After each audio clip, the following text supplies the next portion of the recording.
Welcome to the first lesson of our quest. First of all, I want to congratulate all of you for the courage to embark on this journey with me. By starting in this quest, you're already moving to a deeper connection and commitment, and I am thrilled to go there with you. The beautiful thing about Spirit is that we don't need to wait for special occasions to access our connection.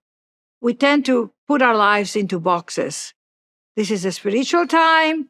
This is my working time. This is my social time. This is my me time. And it denies the incredible ability of humans to access the Spirit all the time, no matter what we're doing.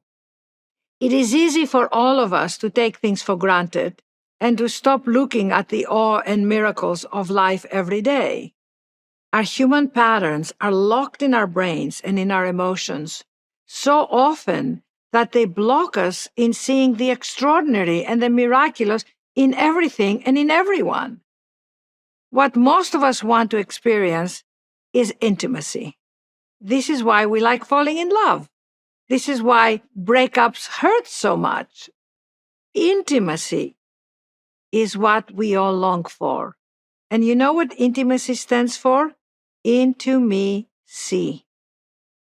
What I want to teach you today is that you can have this intimacy with your Spirit every day, on command. I was very inspired by the movie Chariots of Fire. Have you all seen it? If not, do yourself a favor and see that movie, where the protagonist, Eric Liddell, is an Olympic athlete as well as a missionary. So his sister, who is also a missionary, admonishes him for not following God's will and says to him, Eric, you have to throw away this little running thing of yours and do this really important thing, this work we are all doing for God, God's work. Eric looks at her and says, but when I run, I feel His pleasure. That statement made such an impact for me in my spiritual path. See, I was always looking for God outside my everyday life. So I would say to myself, oh, I'll connect with my Spirit when I meditate, when I pray, when I'm doing seminars or retreats. It was like separate from my life. And I would think, well, here's my life, and here's where I will find God. But then it dawned on me that I could bring this awareness of Spirit into everything I did. I could bring this feeling into even cleaning up my desk and my papers. Doing the things that brought me joy is how I connected to the Spirit daily. It could be dancing in a Greek taverna, sharing a meal with a friend, being on a boat in the Aegean, walking in a park. And maybe that's where God was. So now I want to ask all of you, when do you feel God's pleasure? When do you feel your Spirit coming alive? And can we make a pact that all of us will do more of what makes us come alive daily? Doesn't matter what it is. It could be dancing, it could be singing, it could be cooking, designing a beautiful graphic, organizing your home, reading to your child, holding a baby, walking up a mountain, or for some of you athletes, it might be climbing up a mountain, playing a sport, playing an instrument, gardening. My mother experienced it on the beach while feeding the seagulls. They would all come into her presence when she was feeding them breadcrumbs. It was magical to witness. As Rumi says, there are 1,000 ways to kneel and kiss the ground. There are thousands of ways to connect to your Spirit. We so often forget what makes us feel joyful and alive and focus more on achieving. And we get so caught up in the hustle and the bustle and our ambitions of career and life. We get so focused on our agenda. I must get things done. I must make my mark and success, engage more in social media, more and more of this and more of that and more. And we lose touch with the miracle of life in the simplicity of the moment. So earlier, remember I told you to release your preconceptions of God? This is what I mean. All the examples I've given you are ordinary. Yet we can see the extraordinary in all these experiences. And that is where you find your connection to the formless, to Spirit, to God, as we suspend all judgments. So if we incorporate and give ourselves permission to know that connecting to that joy, that aliveness, that God in us becomes on the front burner, we will find that everything else falls into place like a perfect tapestry. For me, I found the joy when I was performing.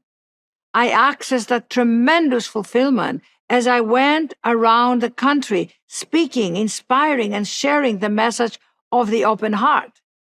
And the joy that is innate in all of us, I always experience the joy of our oneness when I speak at each event. Strangers and I bond heart to heart. I go beyond the words of the page into the experience of being in the moment, speaking spontaneously from my heart and wisdom.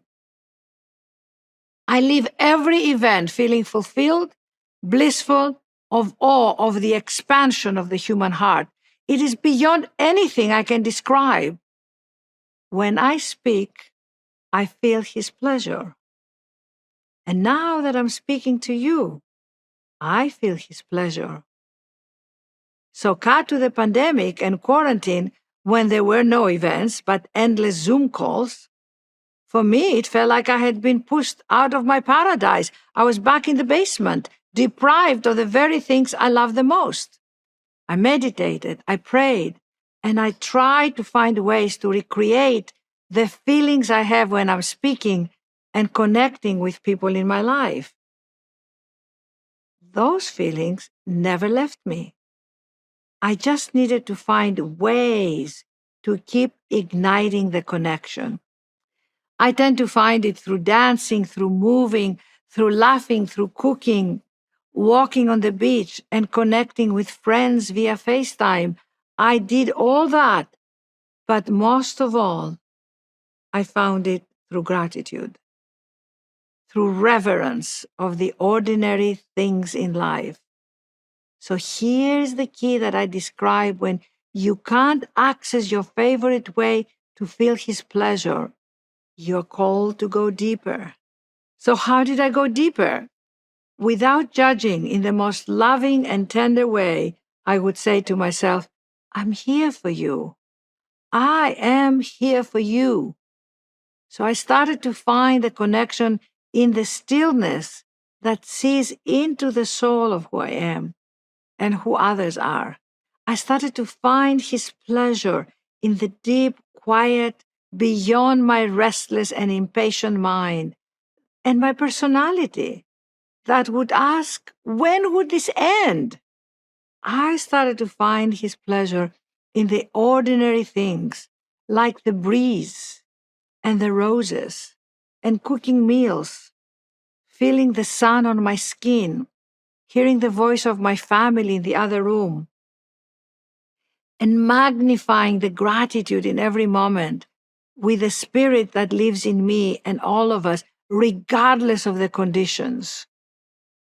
It takes a tremendous surrender and moving past the mind and the desires and the ego and the personality into the stillness to hear the subtle whisper of the voice of the Spirit that says, I am still here. I never left. I'm never going anywhere. You can feel me, you can find me as you stop looking back to what was and instead open up your heart and experience what is now. When we go beyond what we feel we're missing or lacking and focus on what we have, the only response is awe. Everything settles. We settle. When we are in awe, we then can feel His pleasure. And every breath and every moment, as we bear witness in our aliveness that connects us all to life everywhere. When you live your life from that place, you step inside the extraordinary nature of your soul, and you start to find the extraordinary in the ordinary, everyday life. So, let's do a prayer.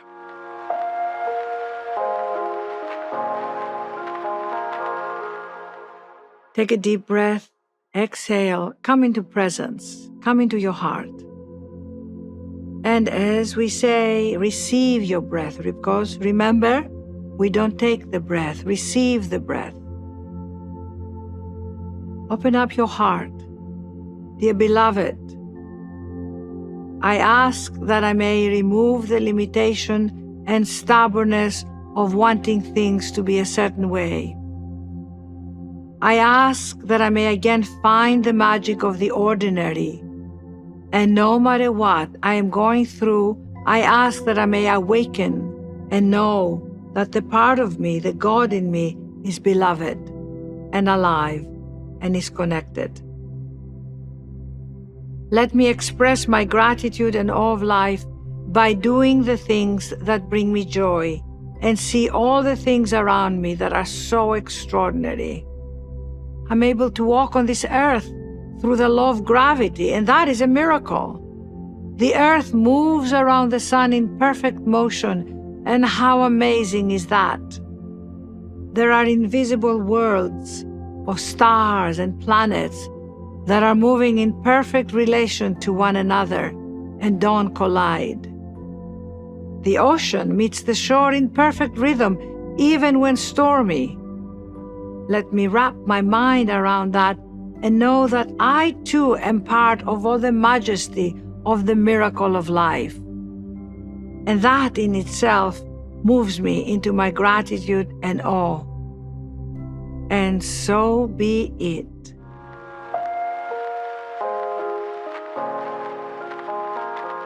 So, your practice for today is to start writing in your journal what awakens in you His pleasure in your life, what brings you joy, and start doing those things that awaken your joy, because that's where your spirit is. No holding back. Just give yourself permission to spark and awaken that part of you that is alive and joyful and connected.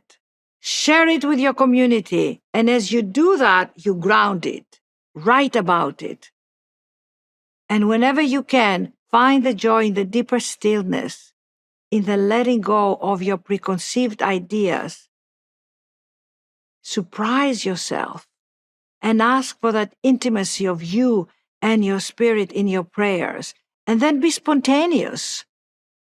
Drop your agendas. Ask yourself over and over again, what makes me come alive? What expands my heart?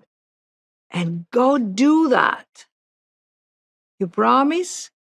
I let you go with one thought. As a composer and actor, Lin-Manuel Miranda, you know he wrote Hamilton, said, tomorrow is not promised. That's why I live for today. So let your spirit come alive today, now.